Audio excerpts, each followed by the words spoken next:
Fala galerinha, vamos para mais uma aula, né? Hoje nós vamos falar de leitura, análise e interpretação textual, e dentro desse tema nós vamos abordar o que vem a ser texto, contexto e interlocução, correto?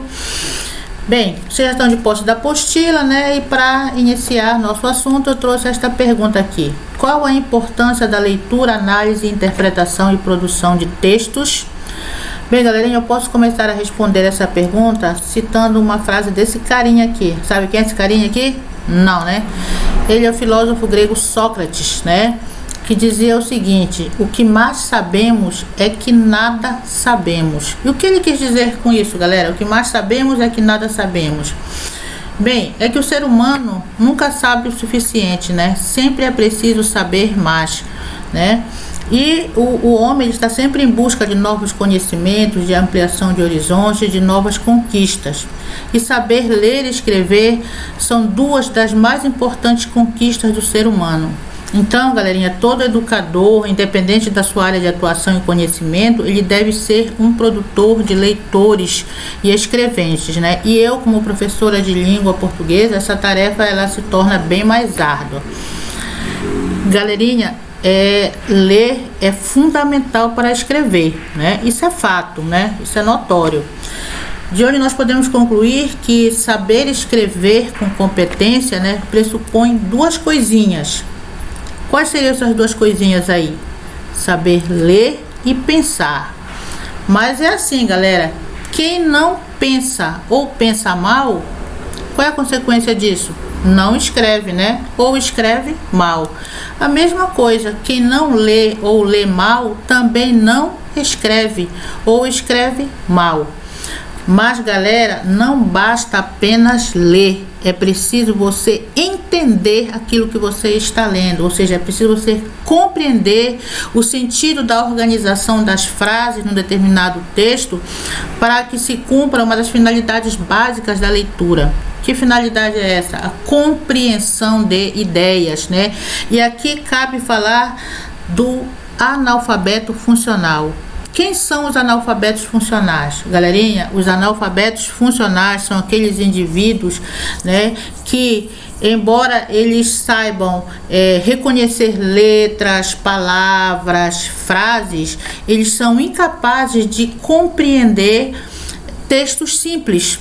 Ou seja, eles não têm, né, não desenvolvem aquela habilidade de interpretação, né? Então, galera, olha a importância que a leitura tem, né, na vida de todos nós, né? É lendo que chegamos ao conhecimento de outros ramos do saber, né? A leitura não só nos aproxima dos mecanismos da língua escrita, como também ela é fonte inesgotável de ideias que vão nos ajudar nessa árdua tarefa de escrever.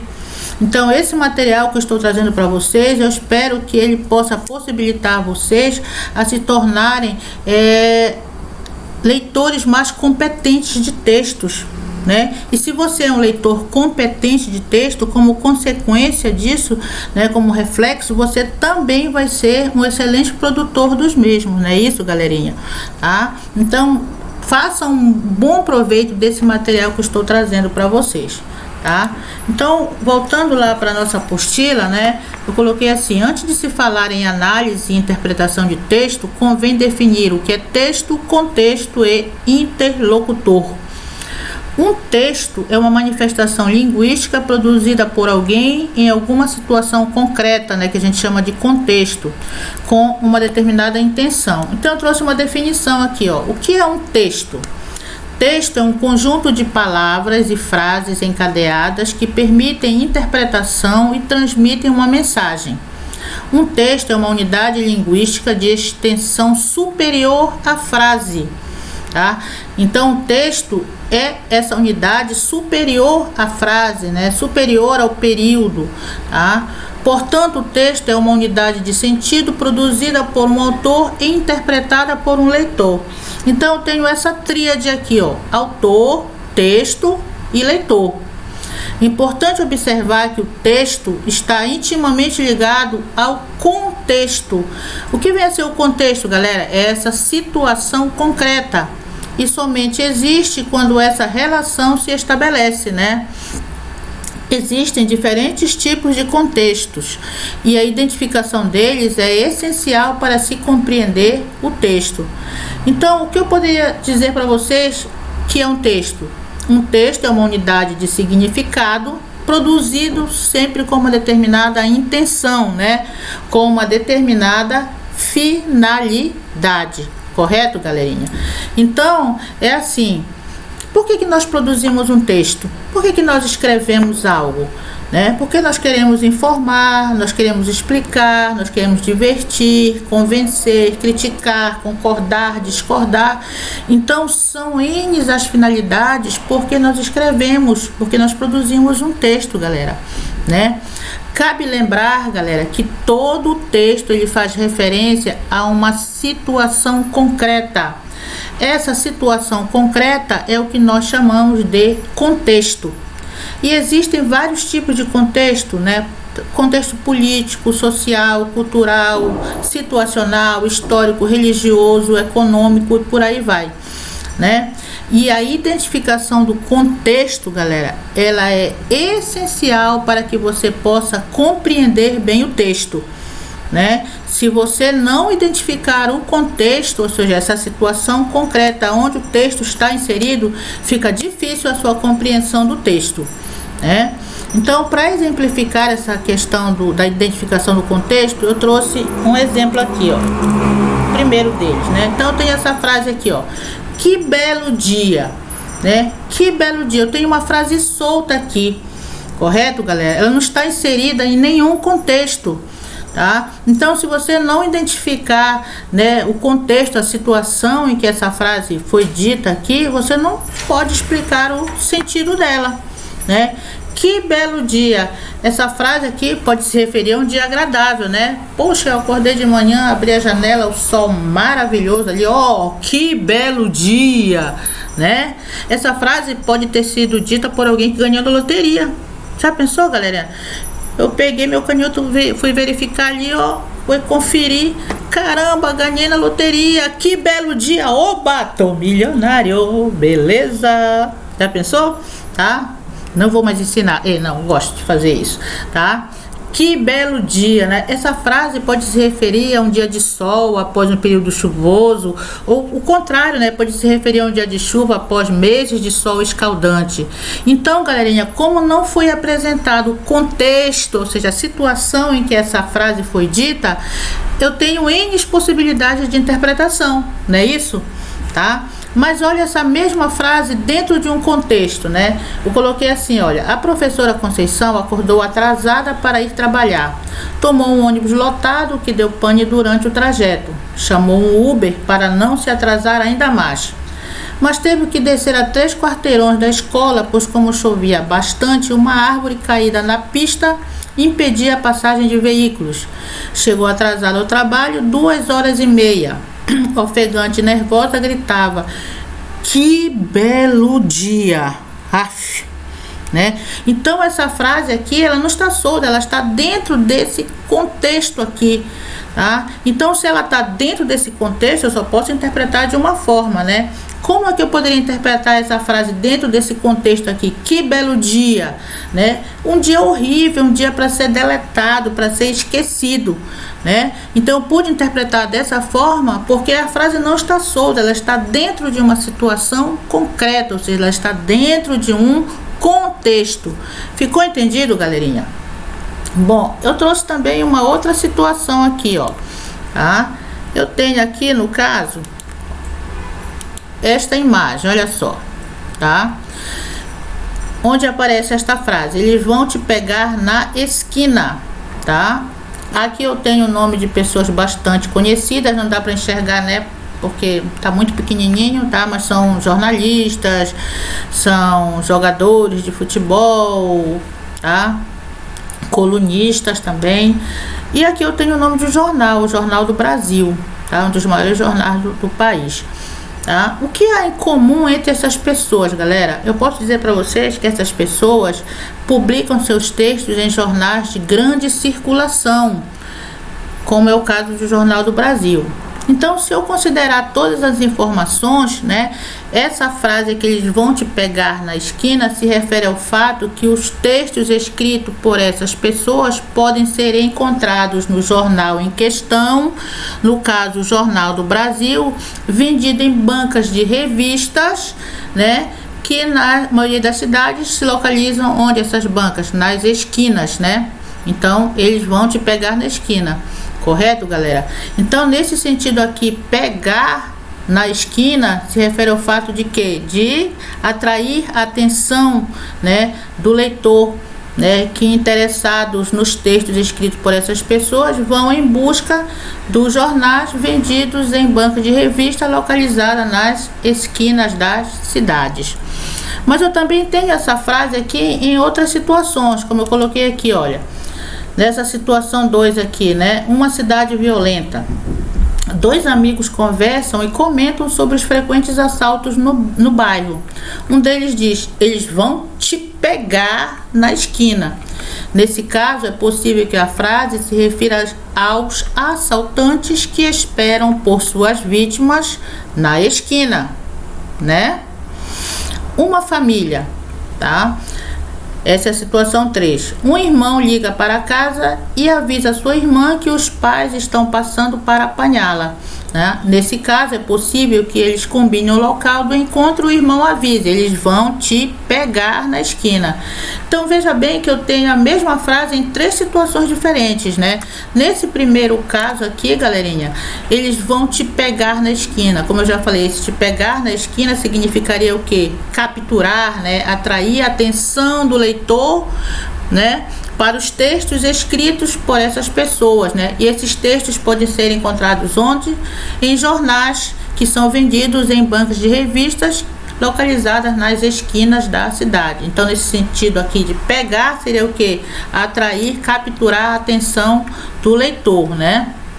Aqui nessa segunda situação, pegar está no sentido que de atacar, tá? Já que os assaltantes, né, atacam, esperam por suas vítimas na esquina. Então, eles vão te pegar na esquina. E nessa terceira situação aqui, o pegar significaria o quê? Buscar alguém, né? No caso aqui, a irmã.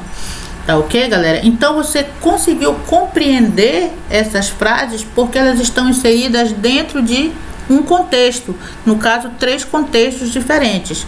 Por isso que se diz que a identificação do contexto é essencial para que você possa compreender o texto, tá? Então, esse foi o contexto situacional, né? Eu coloquei 3 situações diferentes. Vamos ver o contexto histórico, né, galera? Tem essa imagem aqui. O que acontece, gente? Às vezes a falta de conhecimento, né, sobre informações passadas dificulta a interpretação de determinados textos, né? Como é o caso desse aqui, tá? Onde você tem um cartoon do Laílson, tá? E o que é que eu vejo nesse cartoon aqui, né? No alto à esquerda eu tenho uma frase onde se lê limpeza étnica, né? Aqui na imagem eu tenho um homem, né, tomando banho em uma banheira com uma água escura, né? E essa água escura, ela cai de um chuveiro em formato de crânio, onde se lê essa palavra aqui, Kosovo, tá? Então, se você não tem conhecimento o que é Kosovo, eu não sei quem é essa pessoa, que diacho de água é essa daqui, né? Então, veja bem que eu tô falando de contexto histórico, né? Então, se você, como eu falei anteriormente, se você não tem conhecimento de fatos passados, né, informações passadas, fica difícil a sua compreensão de determinados textos, no caso desse cartoon aqui. Mas então vamos por partes. O que vem a ser Kosovo, galera? Kosovo é uma província, né, da antiga Iugoslávia, né, que hoje não se chama mais Iugoslávia, é Sérvia, tá ok? Em Kosovo ocorreu um conflito chamado Guerra de Kosovo, e esse conflito ele foi desencadeado justamente, né, quando a Sérvia deixou de ser Iugoslávia, né, e a Iugoslávia deixou de ser Iugoslávia e passou a se chamar Sérvia. Então estourou esse conflito lá na região dos Balcãs, tá? Lá na Europa, correto, galerinha? Aí quem seria, né, essa pessoa aqui, né, retratada no cartoon? esse homem aqui seria o ditador sérvio Slobodan Milošević, né? Esse carinha aqui, ele instaurou um processo chamado limpeza étnica. Em que consistia essa limpeza étnica, né? Os soldados sérvios perseguiam e matavam membros de outras raças, de outras etnias, tá? Um dos aspectos assim mais marcantes desse processo, gente, era o estupro de mulheres albanesas por soldados sérvios com o objetivo de engravidá-las e obrigá-las a terem filhos sérvios. Olha só a coisa aí, né? Macabra. Tá ok, galerinha? Então, de posse dessas informações aqui, eu já sei quem é, eu já sei o que é Kosovo, já sei quem é esse cara aí, né? Ainda falta decodificar algumas coisas, mas se eu já tiver essas informações, eu já posso começar a decodificação do texto, né? Por exemplo, o que vem a ser limpeza, né? Limpeza lembra o que? Eliminação de sujeira, de impureza, né? O banho representaria o próprio processo de limpeza, né? Simbolizaria esse processo de limpeza. Mas perceba, galera, que a água do banho do ditador aqui, ela é escura, né? E cai de um chuveiro em formato de crânio, né? Onde se lê essa palavra aqui.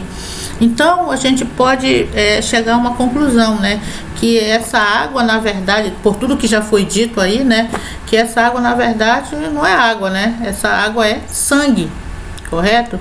E esse crânio pode muito bem pertencer a um habitante de Kosovo. Então, de posse de todas essas informações, o que é que a gente pode deduzir daí, galera? Que para o cartunista aqui, o Laílson, né? Para ele, o que significa limpeza étnica?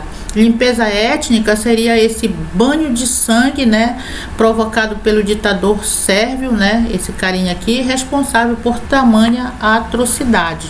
Tá ok, galerinha? Então você conseguiu compreender agora, né, tá? Porque foi repassada todas essas informações para você.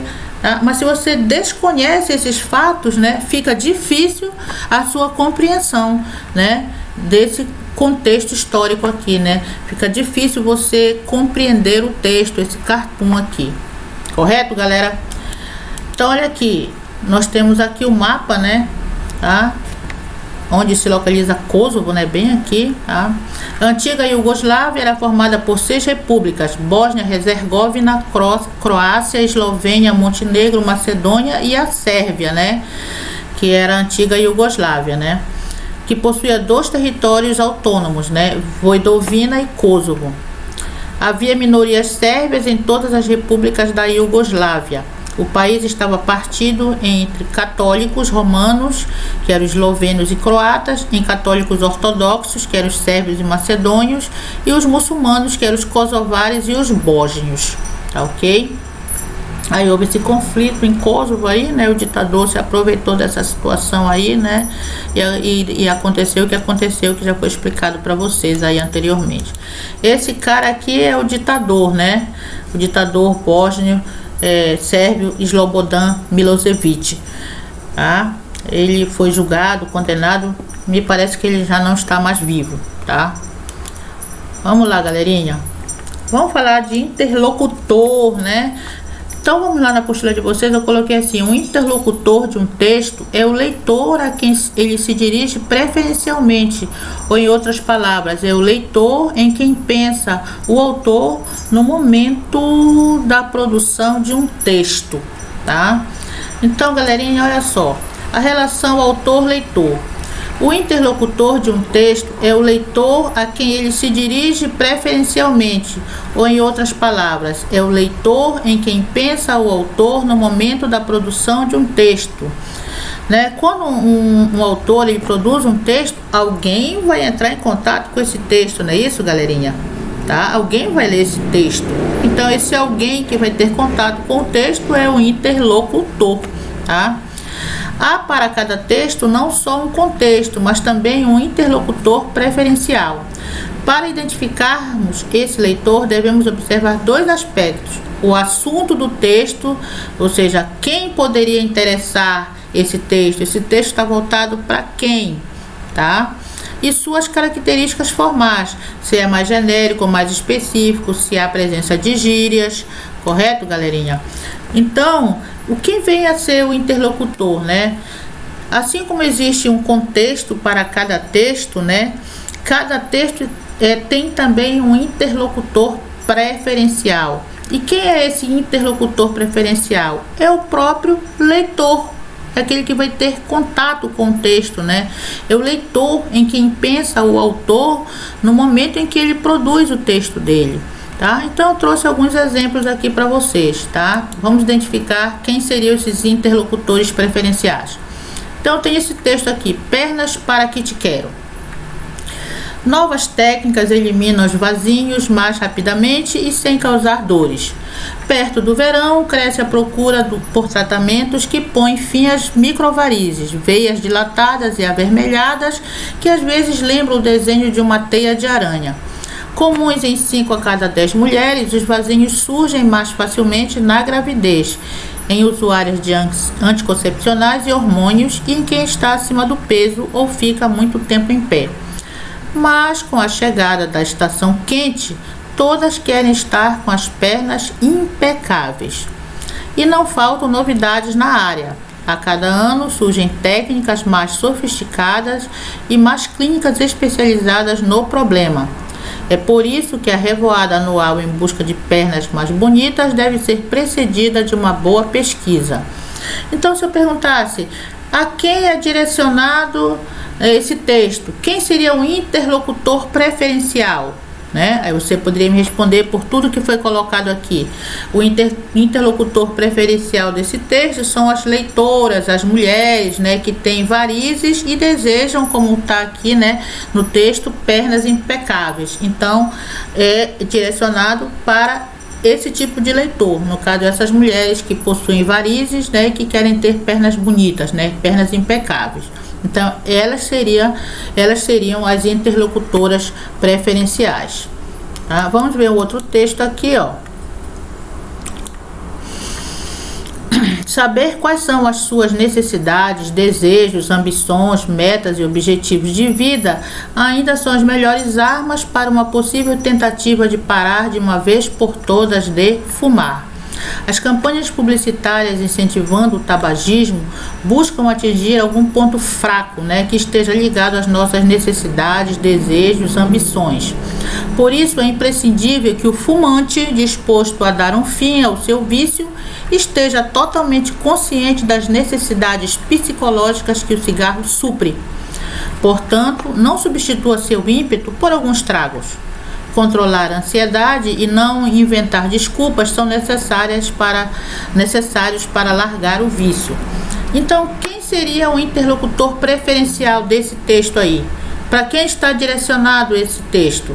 Você poderia me responder, né? São os leitores fumantes, né? E que desejam largar o vício, né? Que desejam parar de fumar.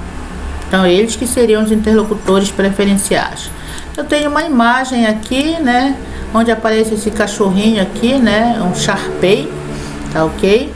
Que tem essa característica aqui, né, dessa pelanca aqui, né, tá ok? Todo enrugadinho, Tem uma frase aqui, é mais ou menos assim que você chega na Alemanha quando viaja numa poltrona apertada. Chega igualzinho esse cachorro aqui, né, ó. Todo encolhidinho, tá? Na verdade, isso aqui é uma propaganda da TAM, que agora nem companhia aérea TAM, que nem se chama mais TAM, é Latam, né? Aí aqui Frankfurt, né? Voos diários, né? Nos confortáveis Airbus, né? Da Latam. Aí eu perguntaria, a quem é direcionado, né? Esse texto, né? No caso, essa propaganda aqui. Quem seria, quem seria o interlocutor preferencial, né?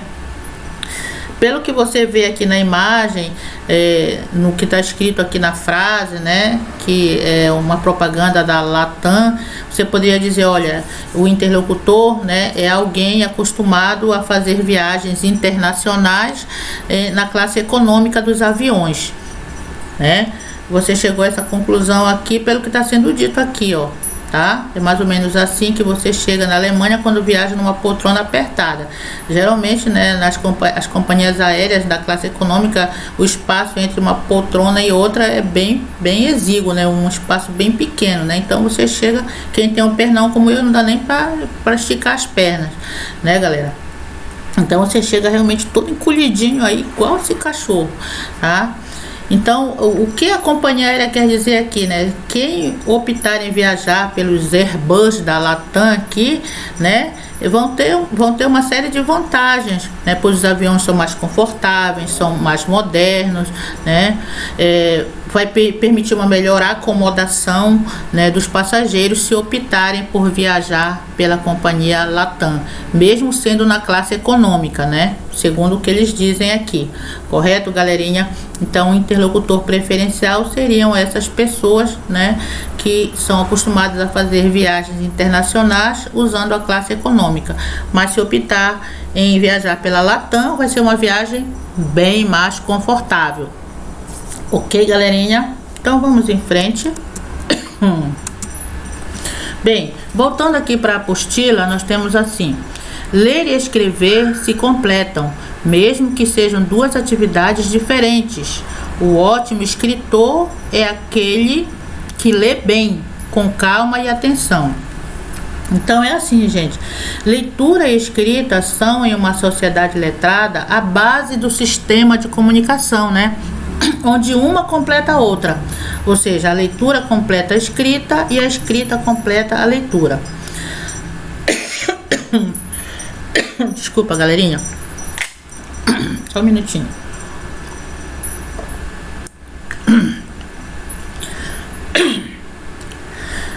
Sim, mas se a gente parar para analisar, galerinha, a gente vai ver que a leitura é algo muito mais presente na nossa vida do que a escrita. É só você atentar para a quantidade de vezes durante o dia que você lê alguma coisa e que você escreve alguma coisa. Faça essa comparação aí, né? Durante o dia você lê mais ou escreve mais? É claro, galera, que você lê mais, né? A todo momento você olha para um lado para o outro, você está se deparando com alguma coisa para ler. Não é isso? Então, nesse sentido, é natural nós sermos mais leitores do que escritores, né? Escrevem aqueles que são obrigados a fazê-los por questões profissionais, né? Mas se você for fazer essa análise, realmente nós somos mais leitores do que escritores, tá? Então, aqui, olha, eu coloquei assim na apostila de vocês: pode-se ler não só o verbal, mas também o não verbal, né? O que seria o não verbal? Os desenhos, gestos, cores, sons. Podemos ler, por exemplo, no tom de voz, uma série de intenções e significados. Então você tem aí, olha, essa imagem que eu coloquei aqui é a mesma que está na apostila de vocês, tá? Você tem aqui a imagem de aparece um tronco, né? Um tronco cortado, né? Um pouco de relva, né, de capim, e um passarinho aqui com a cabeça cortada. Essa imagem aqui você pode ler uma série de coisas nessa imagem aí, né, galerinha? Como eu coloquei na apostila de vocês, ó.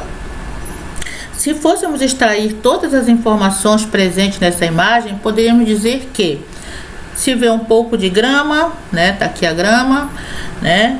Na grama aparece um tronco com um pequeno galho, ambos cortados, né, tanto o tronco como o galho. Sobre o tronco está pousando um pássaro cuja cabeça parece ter sido cortada. Depois de identificar essas informações, né, será que podemos ler algo mais nessa imagem? Pense bem, o autor poderia ter feito a árvore e o pássaro completos, né, mas resolveu cortá-los. Alguma intenção ele teve, né? Por que ele colocou desta forma o pássaro e a árvore aqui, né? Se recorrermos às informações que temos sobre o relacionamento do ser humano com o ambiente, levantaremos algumas hipóteses, né? Será que o desenho pretende chamar a nossa atenção para o problema do desmatamento? Será que a árvore e o pássaro cortados sugerem uma reação em cadeia, pois com a falta de árvore, os pássaros não têm onde fazer seus ninhos e também desaparecem? Será que podemos, a partir dessa imagem, concluir que o desmatamento provoca uma série de consequências negativas ao ambiente, para as aves e, por extensão, também para os seres humanos? né? Veja quanta informação nós conseguimos extrair de uma imagem, né, onde não há nenhuma palavra escrita, né? O mais importante, porém, é constatar que fomos além do que está representado na imagem e concluímos a respeito da intenção de quem fez esse desenho, né? Que é denunciar as graves consequências do desmatamento para o ecossistema e nos levar a refletir sobre nossas ações. Então você leu uma série de informações aqui nessa imagem sem ter nada escrito, gente. Então a gente pode ler não só o verbal, como também o não verbal, correto? Né? E para finalizar, nós temos outra imagem aqui, né, do Caulos, onde eu tenho aqui, me pareceu uma lata de sardinha, né? E dentro dessa lata de sardinha, o que é que eu posso observar aqui? Nós temos a planta de uma planta básica, né, de uma casa, né? Um quarto, sala, cozinha e banheiro. O que é que eu posso ler dessa imagem aí, né, gente? O que o cartunista quis dizer com essa imagem aí? Né? Que existem apartamentos, né, espaços tão pequenos, né, que os moradores se sentem como se estivessem dentro de uma lata de sardinha, correto? Então, isso é leitura de imagem, tá? Ok, galerinha? Então hoje nós paramos por aqui, e na próxima aula nós continuamos a explanação da nossa apostila, tá ok?